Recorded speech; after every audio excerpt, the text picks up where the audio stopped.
Evening सभी को साध्य पीएससी एकेडमी के हमारे यूट्यूब चैनल पे समस्त प्रतिभागियों का स्वागत है। आज का इंपॉर्टेंट सेशन बेटा प्रकाश के परावर्तन, अपवर्तन, उत्तल लेंस, अवतल लेंस, पूर्ण आंतरिक परावर्तन संबंधित प्रश्न होंगे, जिसमें हम लोग विभिन्न तरीके के प्रश्न देखेंगे, चाहे वो कूट वाले हो, अंकित प्रश्न हो। चैनल को बिल्कुल सब्सक्राइब कर लो, वीडियो को लाइक कर दो, क्योंकि लाइक करने से मोटिवेशन मिलेगा। मैंने तो ठान रखा है पूरे 18 जो टॉपिक्स साइंस के दिए हैं उसको 1 बाय 1 आपको कराना है, ठीक है। जिसमें से ये जो लेक्चर चल रही है बेटा, ये वाली जो लेक्चर है वो कौन सी है, ये आपकी तीसरी नंबर की। हमने ऑलरेडी कार्य ऊर्जा, बल, गति और क्या बोलते हैं जो हमने कल किया था ध्वनि, इतने टॉपिक्स हमने कर लिए हैं। आज की जो क्लास की है उसमें हम देखेंगे लेंस के बारे में, दर्पण के बारे में। चलिए पहला प्रश्न आपसे क्यों ये पूछा जा रहा है। पहला प्रश्न ये पूछ रहा है कि भाई बताइए कि उत्तल लेंस को किस लेंस के नाम से भी जाना जाता है, अपसारी, अभिसारी, समतल और अवतल। तो मैं बता दूं कि उत्तल लेंस किरणों को किसी एक बिंदु पर क्या करता है, केंद्रित करता है, और किरणों को एक बिंदु पर केंद्रित करने के कारण इसे कन्वर्जेंट लेंस भी कहते हैं, अभिसारी लेंस के नाम से जाना जाता है। जबकि अवतल लेंस जो कि किरणों को डाइवर्ट करते हैं, इसको क्या बोलते हैं बेटा, इसको बोलते हैं डाइवर्जेंट या अपसारी लेंस के नाम से जानते हैं, क्योंकि ये किरणों को क्या करता है, किसी एक बिंदु से फैलाता है। तो फैलाने वाला कौन, तो फैलाने वाला अवतल लेंस, और किसी एक बिंदु पर लाने वाला कौन, उसको क्या बोलते हैं बेटा, वो है आपका अवतल लेंस। चलिए तो इसका आंसर क्या हो जाएगा, option number 20 the correct answer. अगला क्वेश्चन आपसे ये पूछ रहा है कि उत्तल लेंस की फोकस दूरी क्या होगी, ये बता दो। बहुत इंपॉर्टेंट क्वेश्चन, फोकस दूरी, एफ की वैल्यू पूछा गया है कि फोकस दूरी आपको बताना है, ऋणात्मक होती कि धनात्मक कि शून्य की अनंत। तो आपको बताया था मैंने क्लास में कि भाई जो उत्तल लेंस होती है इसकी जो फोकस दूरी होती है, उससे पहले ये भी बताया था समतल दर्पण की फोकस दूरी क्या होती है, तो समतल दर्पण की फोकस दूरी होती है अनंत, ठीक है। समतल दर्पण की फोकस दूरी कैसी होती है, 1/0 इक्वल टू अनंत, ठीक है। जबकि आपके उत्तल लेंस की फोकस दूरी होती है धनात्मक, पॉजिटिव। तो एफ की वैल्यू जहां पे लेंस सूत्र से क्वेश्चन बनाएंगे वहां पे उत्तल लेंस के लिए क्या लेंगे बेटा, धनात्मक, और अवतल लेंस के लिए क्या होती है, तो अवतल लेंस के लिए होती है ऋणात्मक। तो अगर मैं लेंस सूत्र की बात करूं, इसी में बता देता हूं, लेंस सूत्र क्या होता है, 1/f equal to 1/v equal to 1 minus 1/u, जहां पे एफ क्या है फोकस दूरी, वी क्या है आपकी वस्तु की प्रतिबिंब की स्थिति, और यू क्या है अक्ष से वस्तु की दूरी, ठीक है। तो यहां पे आपसे इतना पूछा गया है, जी हां। तो अब बेटा एफ की वैल्यू अगर उत्तल लेंस के लिए रखनी है तो उत्तल लेंस के लिए क्या रखोगे बेटा, प्लस, अवतल लेंस के लिए क्या रखोगे, माइनस, ठीक है। और वी की वैल्यू तो आपको पता है ऑलवेज क्या रखते हैं, माइनस ही रखते हैं, ठीक है। तो इस प्रकार से हम लेंस सूत्र का अगर क्वेश्चन को करने जाएंगे आगे तो इस प्रकार के फॉर्मूला का यूज करना है।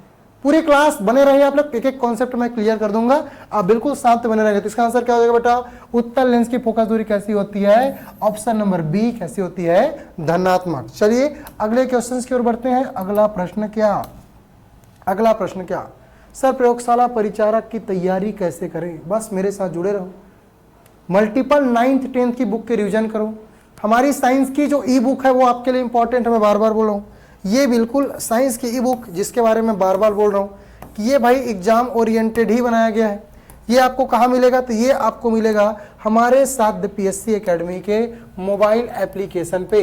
इसके लिए आपको गूगल के प्ले स्टोर में जाना है और साध्य पीएससी एकेडमी का एप्लीकेशन डाउनलोड करना। अगर आपके पास एप्लीकेशन पहले से है तो ई बुक में चले जाना और ई बुक वाले सेशन पे ये बुक आपको दिखाई देगा। इस बुक में क्या खासियत है सर, क्यों खरीदें, तो इसमें बेटा MCQ मिलेगा पहला तो आपकी इसमें बेसिक स्ट्रांग हो जाएंगे। बेसिक बहुत अच्छा, क्योंकि हमारे बहुत सारे बच्चे 10वीं पास मंगा गया है प्रयोगशाला परिचारक के लिए, तो आर्ट वाले हैं, कॉमर्स वाले हैं, मैथ्स वाले हैं, साइंस वाले। तो इसमें क्या होता है, बायोलॉजी वाले हैं तो फिजिक्स केमिस्ट्री में उसका और होना है, मैथ्स वाले हैं तो बायोलॉजी नहीं बनता। तो स्ट्रॉन्ग जो बेसिक पॉइंट है उसको स्ट्रॉन्ग किया गया है। इसमें 1 लाइनर दिया गया है, 1 लाइनर, जहां से क्वेश्चंस पूछने की संभावनाएं बहुत ज्यादा है, ठीक है। तो याद रखना भाई, इतनी चीजें आपकी इसमें दी गई है, ये आप बिल्कुल परचेज कर सकते हैं। मात्र और मात्र इसकी कीमत है 128, जहां पे 100 रुपए इसके कॉस्टिंग और 28 रुपए आपसे इसमें जीएसटी लिया जा रहा है। इसमें बिल्कुल आपके एग्जाम ओरिएंटेड चीजों को डाला गया है ना। इसको पढ़ के आपके बिल्कुल एग्जाम में बेनिफिट देखने को मिलेगा। और कैसे करें सर, तो इसके लिए मैंने बार बार बोला कि 9वीं और 10वीं की बुक आपके लिए वेद है, पुराण है, उपनिषद है। 9वीं 10वीं जो SCERT की बुक है बेटा, एक एक लाइन चार्ट डालो, पूरे कॉन्सेप्ट कर जाओ, पूरा मैंने पढ़ाया हुआ है, हमारी जो क्लासेस चल रही है सादा पीएससी एकेडमी के मोबाइल एप्लीकेशन पे, उससे बिल्कुल आपके कॉन्सेप्ट क्या हो जाएंगे, क्लियर हो जाएंगे। चलिए, और बाकी आप इस क्वेश्चंस के माध्यम से तो देख ही रहे हैं, तैयारी कर ही रहे हैं कि भाई क्या हो रहा है क्या नहीं हो रहा है। चलिए अगला क्वेश्चन, किसी वस्तु से प्रकाश किरणें एक मानक समतल दर्पण से परावर्तित होकर किसी प्रक्षेपक तक पहुंचती है, प्रेक्षक द्वारा देखा गया प्रतिबिंब कैसे होगा। चलो बढ़िया क्वेश्चन है भाई। आपको दो स्टेटमेंट दिया गया है, स्टेटमेंट 1 वास्तविक सीधा वस्तु के आकार में छोटा, ये वाला। दूसरा दिया है पार्श्विक रूप से उल्टा, ठीक है। अब आपको बताना नीचे दिए गए विकल्पों में से सबसे उपयुक्त उत्तर कौन सा है। अब क्वेश्चन को ध्यानपूर्वक पढ़ेंगे तो क्वेश्चन ये बोल रहा है कि किसी वस्तु से प्रकाश किरणें एक मानक समतल दर्पण से परावर्तित होकर किसी प्रेक्षक तल तक पहुंचती, परावर्तन की घटना हो रही है। अब परावर्तन की घटना हो रही किसमें, समतल दर्पण में। तो आपसे यह पूछ लिया गया है यार कि समतल दर्पण से परावर्तित होने पर प्रतिबिंब कैसा बनता है। स्टेटमेंट 1 दिया गया है, पहला स्टेटमेंट वास्तविक सीधा और वस्तु के आकार में छोटा। दूसरा दिया है पार्श्विक रूप से उल्टा बनेगा क्या। अब आपको बताना है कि नीचे दिए गए विकल्प में क्या केवल बी और डी सही है, केवल बी और सी सही है, केवल ए और डी, ए सी और डी। तो सर इसमें से ए और सी और डी कौन है, थोड़ा सा इसमें से टाइपिंग मिस्टेक कर दिए हैं। अब इसको मैं बता देता हूँ कैसे है, ठीक है। चलिए, तो यहाँ पे अगर आप ध्यान पूर्वक देखेंगे तो यहाँ पे आपको मिलेगा ए बी सी। तो ए क्या है भाई, वास्तविक सीधा, ठीक है, वस्तु के आकार में छोटा और पार्श्विक रूप से उल्टा, ठीक है। तो इस प्रकार के ए बी सी डी है, आपको बताना है कि कौन से कथन क्या बेटा सही है, ठीक है, कौन से कथन क्या है सही है। बिल्कुल सभी बच्चों का आंसर मैं देख पा रहा हूँ, कमेंट सेक्शन ओपन है, सभी बच्चे कमेंट करके क्या करेंगे, आंसर देंगे। एक एक क्वेश्चन का आंसर मुझे चाहिए। चलिए,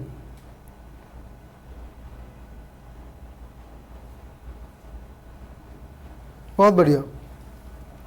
चलिए सभी बच्चे आंसर देंगे भाई, सभी बच्चे से मैं आंसर की उम्मीद रखता हूँ, तो उम्मीद है सभी बच्चे क्या करेंगे, आंसर देंगे, ठीक है। सर केवल बी और डी, बी क्या है बेटा, तो बी सीधा है, और डी क्या है बेटा, पार्श्विक रूप से उल्टा। तो जी हाँ, समतल दर्पण से जब परावर्तित होगी तो यहाँ पे बनेगा सीधा प्रतिबिंब। कैसा बनेगा, सीधा, और पार्श्विक रूप से क्या बनेगा, उल्टा बनेगा। पार्श्विक रूप से क्या बनेगा, उल्टा। पार्श्विक मतलब कहने मतलब बेटा आभासी, क्या, आभासी। तो समतल दर्पण में कैसा प्रतिबिंब बन रहा है, आभासी और सीधा। कैसा बन रहा है, आभासी और सीधा। तो ऑप्शन नंबर क्या हो जाएगा, ए इज द करेक्ट आंसर। अगला क्वेश्चन, यदि गोलीय दर्पण से किसी बिंब का आवर्धन -38 है तो प्रतिबिंब कैसा बनेगा। ये बढ़िया क्वेश्चन है, बहुत बढ़िया क्वेश्चन, ठीक है। यहां पे ये ऐसा दिया है 1.38 है, थोड़ा सा टाइपिंग मिस्टेक किए हैं ना, 1.38, यहाँ पे -1.38 है, तो प्रतिबिंब कैसा बनेगा ये आपको बताना है, ठीक है। गोली दर्पण से किसी बिंब का, प्रतिबिंब का यदि आवर्धन m की वैल्यू दी है बेटा -1.38, तो माइनस देखने से आपको क्या पता चल रहा है और 1.38 से आपको क्या पता चल रहा है, ये आपको बताना है, ठीक है। तो यहाँ पे माइनस बता रहा है भाई वास्तविक को, उल्टा है और क्या है, छोटा है। तो याद रखना, अगर आपको माइनस में आवर्धन दिया है तो दर्पण के लिए कैसा बन जाएगा, माइनस रहेगा तो दर्पण के लिए वास्तविक प्रतिबिंब बन जाएगा। अगला क्वेश्चन, एक परावर्तक पृष्ठ अंदर की ओर क्या बेटा, वक्रित है, तब निर्मित दर्पण क्या। ये क्वेश्चन मैंने पहले भी कराया हुआ है, तो कैसा हो जाएगा, ये अवतल हो जाएगा। कैसा हो जाएगा, अवतल, ठीक है। तो परावर्तक पृष्ठ अंदर की ओर क्या है भाई, वक्रित है, क्या है, वक्रित है। तो परावर्तक पृष्ठ अंदर की ओर जब वक्रित है तो ये बनेगा कैसा दर्पण, अवतल दर्पण। अगला क्वेश्चन, 25 सेंटीमीटर फोकस दूरी वाले उत्तल लेंस के सामने 15 सेंटीमीटर की दूरी पर एक वस्तु रखी गई है, प्रतिबिंब की दूरी क्या होगी। चलिए सभी के सही बनाएंगे, जितनी चीजें दी है। फोकस दूरी की वैल्यू कितनी दी है, 25 सेंटीमीटर, ठीक है। किसके लिए, उत्तल लेंस के सामने 15 सेंटीमीटर की दूरी पर, दूरी मतलब u की वैल्यू कितनी दी है, 15 सेंटीमीटर, और प्रतिबिंब की दूरी आपको ज्ञात करना है। तो यहाँ पे किसको प्लस लेना है, किसको माइनस लेना है, मैंने बिल्कुल आपको क्लास में बताया था भाई। चलिए सभी बच्चे इसको बनाएंगे, ठीक है। सर u की वैल्यू हमेशा माइनस में होती है, जी हाँ सर। तो ये हो जाएगा 15 सेंटीमीटर। क्या उत्तल लेंस के लिए एफ की वैल्यू होती है बेटा? यस सर, उत्तल लेंस के लिए थोड़ा देर पहले ही बताया हो कि क्या होती है, धनात्मक होती है। तो चलो कैलकुलेट करो भाई कि प्रतिबिंब की दूरी कैसे निकालते हैं। तो इसके लिए बेटा लेंस सूत्र आपको पता ही है, लेंस सूत्र कैसे निकालते हैं, तो वो निकालते हैं 1/f equal to 1/v minus 1/u। चलिए सबके सब बनाएंगे इसको, बस इसको जोड़ना घटाना गुणा भागी करना है, उसके बाद आपका आंसर आपके सामने में। ठीक है, चलिए बहुत बढ़िया, ठीक ठीक ठीक ठीक, बहुत बढ़िया। चलो सॉल्व करो भाई, क्या हो जाएगा? कुछ नहीं है भाई, 1/25 इक्वल टू 1 आपका हो जाएगा v की वैल्यू कितनी है, इसी को तो निकालना है सर, और u की वैल्यू कितनी दी है, -15, माइनस माइनस क्या हो जाएगा, प्लस हो जाएगा। ठीक है, तो इधर आ जाएगा 1/25 minus 1/15 equal to 1/v। Calculate करो भाई, कैलकुलेट करोगे तो आपको वैल्यू मिलेगी -37.5 सेंटीमीटर। तो option number A is the क्या हो जाएगा, करेक्ट आंसर, -37.5 है ना, -37.5। चलिए अगला क्वेश्चन आपसे क्या पूछ रहा है, अवतल लेंस की क्षमता डायऑप्टर। तो यहाँ पे याद रखना लेंस की क्षमता की मात्रक क्या, तो लेंस की क्षमता का मात्रक आपका होता है बेटा डायऑप्टर। क्या होता है, डायऑप्टर। ठीक है, लेंस की क्षमता का मात्रक क्या, डायऑप्टर। इसकी फोकस दूरी क्या होगी, फोकस दूरी क्या होगी। ठीक है, तो ये दिया power of equal to 1/f metre में, क्या दिया मीटर में, अगर सेंटीमीटर में देगा तो 100/f सेंटीमीटर में, तो आपको किस में दिया है, सेंटीमीटर में। तो लेंस की क्षमता कितनी दी है भाई, -5d मतलब 0.5, तो यहाँ पे -0.5 इक्वल टू 100 बटे हो जाएगा f सेंटीमीटर में। ठीक है, कैलकुलेट कर ले भाई इसको, है ना, 5/10। ठीक है, इधर आ जाएगा, कैलकुलेट कर लेंगे सभी के सभी।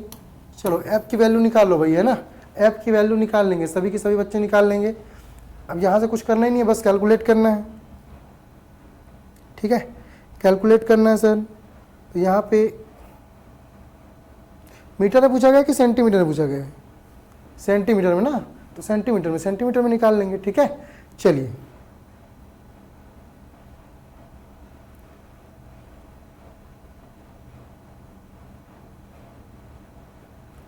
है ना, कुछ नहीं करना है भाई, f इक्वल टू क्या करना है, 100/0.5, आंसर आएगा माइनस में क्योंकि माइनस हो जाएगा। ठीक है, तो ये हो जाएगा 5/10, तो ये हो जाएगा 1000/5 करके देख लो, 5 एकम 5, 5 दूनी 10, तो 200 है ना, तो 200 क्या आ जाएगा, 200 आपके सेंटीमीटर में, वहाँ दिया है सेंटीमीटर में, लेकिन आपको आंसर आ जाएगा, है ना, आपका आंसर आ जाएगा -2 मीटर में। ठीक है, तो यहाँ पे सेंटीमीटर में ऑप्शन थोड़ा सा यहाँ पे है -200 सेंटीमीटर। ठीक है, चलिए अगले क्वेश्चंस आपके सामने हैं, समतल दर्पण द्वारा निर्मित प्रतिबिंब कैसा बनता है, समतल दर्पण द्वारा निर्मित प्रतिबिंब कैसा बनता है। तो समतल दर्पण द्वारा जो निर्मित प्रतिबिंब है, ठीक है, वो कैसा बनेगा, आभासी और सीधा, मैंने पहले ही बता दिया है इसके पहले क्वेश्चन में कि सर समतल दर्पण से जो प्रतिबिंब बनेगा वो कैसा बनेगा, आभासी और सीधा, आभासी और सीधा। तो याद रखना समतल दर्पण जो हमने दर्पण देखते हैं उसका प्रतिबिंब कैसा बनता है, आभासी, है ना, जिसको हमने पार्श्विक देखा था, और क्या होता है, सीधा बनता है। अगला क्वेश्चन, 45 अंश के कोण पर झुके हुए दो समतल दर्पण के बीच पर रखी गई छवियों की संख्या कितनी होती है। इसके लिए फॉर्मूला क्या बेटा, n 360 अंश बटे थीटा। ठीक है, अब आपसे क्या पूछा गया है, 45 अंश के कोण पर झुके हुए दो दर्पण के बीच रखी हुई छवि की संख्या क्या होगी। तो थीटा का मान कितना रखना है सर, तो थीटा का मान रखना है 45, कितना रखना है, 45। ठीक है, अगर सम में आ गया तो उसको विषम बनाएंगे। चलो कैलकुलेट करो, तो 45 9 चौक 36, 45 एकम 45, 45 अट्ठे, है ना, 9 दूनी 18, तो 9 चौक 36, ठीक है, 4 चौक 16, ठीक, ठीक है, यहाँ पे कितना आ गया, 8। तो 8 क्या है, एक सम संख्या, सम संख्या कभी भी आंसर नहीं आएगा, तो ये आ जाएगा क्या, विषम संख्या। तो एक हमेशा क्या कर देंगे, इसमें माइनस कर देंगे। अगर आपका आंसर विषम में आता है तो ठीक है, सम में आ गया बेटा तो एक माइनस कर लेना, तो 8 में घटाएं कितना आ जाएगा, 7। तो ऑप्शन नंबर कौन सा हो जाएगा, सही, सी इज द क्या हो जाएगा, करेक्ट आंसर। ठीक है, क्या हो जाएगा, सी इज द करेक्ट आंसर।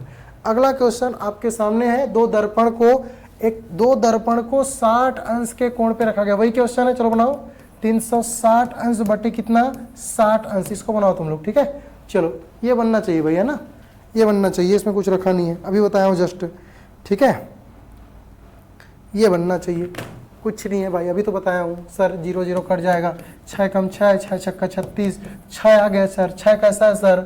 6 सम है सर, इसको सम को नहीं लेना है सर, तो इसको 1 घटाएंगे सर तो कितना आ जाएगा 5। तो ऑप्शन नंबर क्या? सी इज द करेक्ट आंसर, ठीक है। चलिए बहुत बढ़िया। अगला क्वेश्चन, एक परावर्तक पृष्ठ अंदर की ओर वक्रित है, क्या हो जाएगा? अवतल अवतल अवतल। कितने बार इसको क्वेश्चन को हम लोग कर चुके हैं, तो अवतल इज द करेक्ट आंसर। प्रकाश की चाल निम्नलिखित माध्यम में किस पर अधिकतम होगी? प्रकाश की चाल आपको पता है बेटा निर्वात में मैक्सिमम होगी, और इसकी चाल होती है 3 × 10⁸ मीटर पर सेकेंड। तो याद रखना है प्रकाश की चाल निर्वात में अधिकतम होगी, और ये जो प्रकाश होता है ये अनुदैर्घ्य तरंगे नहीं होती है, जैसे कि हमने पिछले क्लास में पढ़ा था कि ध्वनि क्या होती है? अनुदैर्घ्य तरंगे होती हैं, ठीक है। चलिए अगला क्वेश्चन आपसे ये पूछ रहा है कि आकाश खाली स्थान के कारण नीला दिखाई देता है, ये मैंने पिछले क्लास में भी कराया था। तो आकाश किसके कारण से नीला दिखाई देता है? तो वो दिखाई देता है आपके प्रकीर्णन के कारण। किसके कारण से? प्रकीर्णन के कारण से, है ना। तो इस प्रकार से आपके प्रश्न बनने चाहिए। चलिए बिल्कुल आपको एक और टिप दे देता हूं कि शिक्षक भर्ती की तैयारी साध्य पीएससी एकेडमी जी जान से कराती है। हमारा साध्य पीएससी एकेडमी शिक्षक भर्ती के लिए पूरे प्रदेश में नामित है। प्रदेश के लगभग 2 लाख बच्चे हमसे जुड़े हुए हैं, शिक्षक भर्ती की तैयारी कर रहे हैं, जिन्होंने बीएड डीएड किया है। हमेशा से साध्य पीएससी एकेडमी ऑनलाइन और ऑफलाइन क्लासेस कम रेट में, अभी इसकी रेट मात्र 4000 के आसपास है। पहले तो हमने 8000 10,000 में पढ़ाए हैं, अभी कम कर दिए रेट, ठीक है। हमने भी देखा कि सरकार बच्चों के साथ गलत कर रही है, वैकेंसी के नाम पे बस झुंझुना। पहले बोले कि हम 57,000 शिक्षक भर्ती करेंगे, फिर बोल रहे हो कि 33,000 शिक्षक भर्ती करेंगे। तो साध्य पीएससी एकेडमी ने कदम उठाया कि हम बच्चों को मिनिमम अमाउंट, अभी इतना भी तो ज़्यादा लग रहा है 4000 भाई, लेकिन टीचर तो देखो वेल एजुकेटेड टीचर, जहाँ पे मैडम छत्तीसगढ़ पढ़ा रही है, मैं स्वयं जॉब छोड़ के पढ़ा रहा हूँ, है ना। अब भाई मुझे क्या लगा है, समझ रहे हो बात को? तो भाई मुझे भी दैनिक जीवन रोटी, है ना, खाने के लिए कुछ तो चाहिए ना। तो ये मिनिमम अमाउंट पे, ऐसा नहीं है कि ये 2 दिन के लिए, साल भर में आपको इतना देना पड़ेगा, है ना। तो मान के चलो साल भर के लिए आप 4000 दे रहे हैं, तो उसको अगर 12 से डिवाइड करो तो कितना ही पड़ेगा, ठीक है। तो बहुत सारी चीज़ें होती हैं, इंफ्रास्ट्रक्चर है, क्लास की लाइट है, बिजली बिल है, तो एक मिनिमम अमाउंट है भाई। ऐसे ही चल रहा है क्लास में, इतना बड़ा बड़ा बोर्ड लगा है, इसकी बिजली बिल आता है, लैपटॉप चल रहे हैं, 3-3 कंप्यूटर चल रहे हैं, टाइपिस्ट लगा रहता है, बहुत सारी टीम होती है, ऐसे नहीं बन जाता है ना। तो थोड़े बहुत अमाउंट लगेगा ही, ठीक है। और पूरी एक विषयवार शिक्षकों की व्यवस्था, जहाँ साहू सर आपको CDP पढ़ाते हुए दिखाई देंगे, छत्तीसगढ़ पढ़ाते हुए दिखाई देंगे, और क्या चाहिए आप लोगों को, है ना। यहाँ नवीन सर आपको मैथ से पढ़ाते हुए दिखाई देंगे, अविनाश सर आपको पॉलिटी इकोनॉमिक्स के जियोग्राफी, मनीष सर दिखाई देंगे, जैन सर आपको पॉलिटी हिस्ट्री दिखाई देंगे, ठीक है। तो बहुत सारी चीज़ें रहती है, ठीक है। तो बिल्कुल ये साध्य पीएससी एकेडमी के साथ जुड़ के आप शिक्षक भर्ती और सहायक शिक्षक भर्ती की तैयारी कर सकते हैं। अगर आप लेक्चरर की तैयारी करते हैं तो अलग अलग लेक्चरर की भी बैच चल रही है, साथ ही साथ जैसे कि देख पा रहे हैं अंग्रेजी की व्याख्याता, है ना मैडम, हिंदी की व्याख्याता पढ़ा रही हैं, गणित की व्याख्याता, फिजिक्स की व्याख्याता।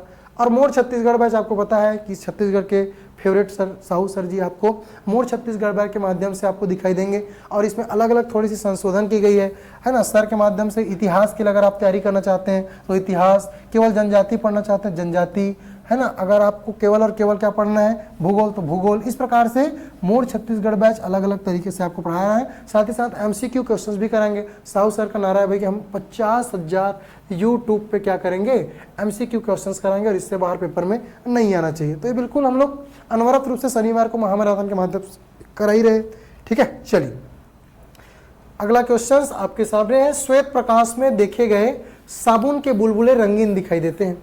श्वेत प्रकाश जो होता है ना, साबुन के बुलबुले क्या दिखाई देते हैं, रंगीन दिखाई देते हैं। इसके लिए उत्तरदायी घटना कौन सी है? तो साबुन के बुलबुले रंगीन दिखाई देते हैं बेटा, इसके लिए जो रंगीन दिखाई देने का कारण क्या है, व्यतीकरण। क्या है, व्यतीकरण, है ना, इंटरफेरेंस। चलिए अगला क्वेश्चन है, एक उत्तल दर्पण की फोकस दूरी क्या होगी? उत्तल दर्पण की क्या पूछा गया है, फोकस दूरी क्या होगी, जिसकी वक्रता त्रिज्या कितनी है बेटा, 30 सेंटीमीटर है। बहुत बढ़िया क्वेश्चन, पेपर में आने वाला क्वेश्चन कि भाई फोकस दूरी और वक्रता त्रिज्या में जब तक आपको संबंध पता नहीं होगा तब तक आप क्वेश्चन को नहीं बना पाओगे। तो फोकस दूरी वक्रता त्रिज्या क्या होती है, आधी होती है। वक्रता त्रिज्या की वैल्यू कितनी दी है सर, R की वैल्यू दी है सर 30 सेंटीमीटर। सर कितनी दी है, 30 सेंटीमीटर बटे 2, 30 में 2 कटोगे कितना है बेटा, ऑप्शन नंबर सी। क्या रखा यार, बताओ तुम ही लोग बताओ, बस आपको पता ना चाहिए ना फोकस दूरी वक्रता त्रिज्या क्या होती है आदि। ये तो मैं सब क्लास में पढ़ाया हुआ हूँ, साइंस की ई बुक में पूरा दिया हुआ है यार, है ना। आप मैं इसीलिए बार बार बोल रहा हूँ इसके बारे में, इसलिए बार बार बोल रहा हूँ क्योंकि आपको बेसिक करना बहुत जरूरी है। और बेसिक आपका तभी पॉसिबल है क्योंकि अगर आप यहाँ से करोगे, ठीक है, यहाँ से करोगे तो इसको बिल्कुल आप साध्य पीएससी एकेडमी के मोबाइल एप्लीकेशन पे अभी डाउनलोड करके इसको बिल्कुल तैयार कर लो। अभी भी समय है, 3 अगस्त को पेपर है। ढंग से पढ़ोगे बेटा 3 दिन नहीं लगेगा इस बुक को, 3 दिन, है ना। मेरे को तो 4 घंटा लगता है इस बुक को पढ़ने में, तो तुम लोग को 3 दिन लगेगा, चलो मान के चलता हूँ 3 दिन, ठीक है। तो बिल्कुल आप लोग ये कर लो।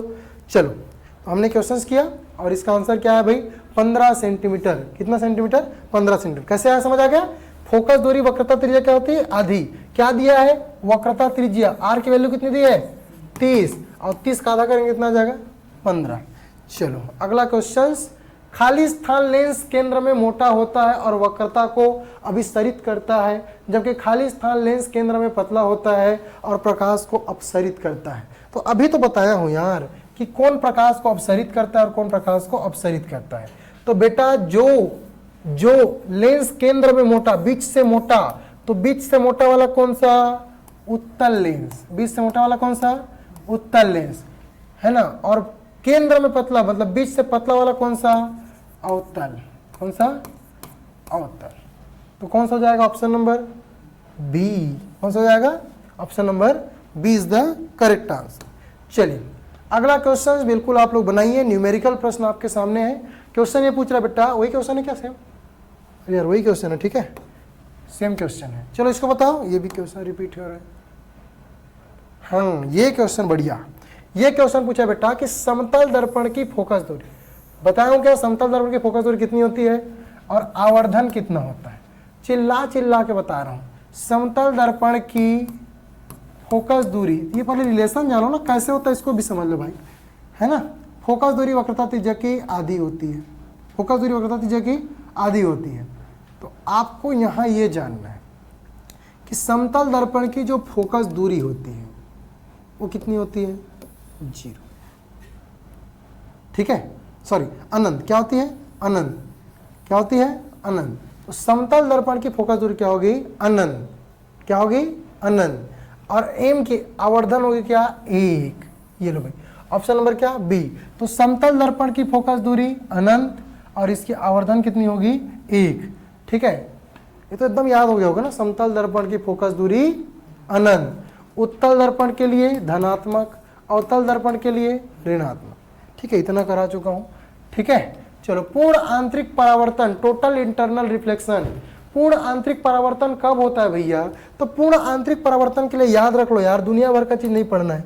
पूर्ण आंतरिक परावर्तन के लिए बस ये याद रख लो, मेरा सिर्फ एक लाइन है उसी को आपको याद रखना है कि पूर्ण आंतरिक परावर्तन तब होगा जब प्रकाश सघन माध्यम से विरल माध्यम की ओर जाएगी। कहाँ जाएगी, सघन माध्यम से विरल। अब सघन मतलब जिसकी डेंसिटी ज्यादा, विरल मतलब जिसकी डेंसिटी कम। सघन मतलब एकदम से घना, विरल मतलब जहां पे घना नहीं हो। अब देख लो, पढ़ लो कौन सा सघन माध्यम से विरल माध्यम पे जा रही है, ठीक है। चलिए अगला क्वेश्चन आपके सामने है, निम्नलिखित घटनाओं पर विचार करें। सूर्योदय और सूर्यास्त पर सूर्य की डिस्क चपटा होती है क्या। बढ़िया क्वेश्चन है। मैं चाहूंगा इसका क्वेश्चन का आंसर आप कमेंट सेक्शन पे दो। कहाँ पे दो, कमेंट सेक्शन पे दो। और इसका आंसर मुझे कमेंट सेक्शन पे चाहिए, बिल्कुल आप पढ़ के इसका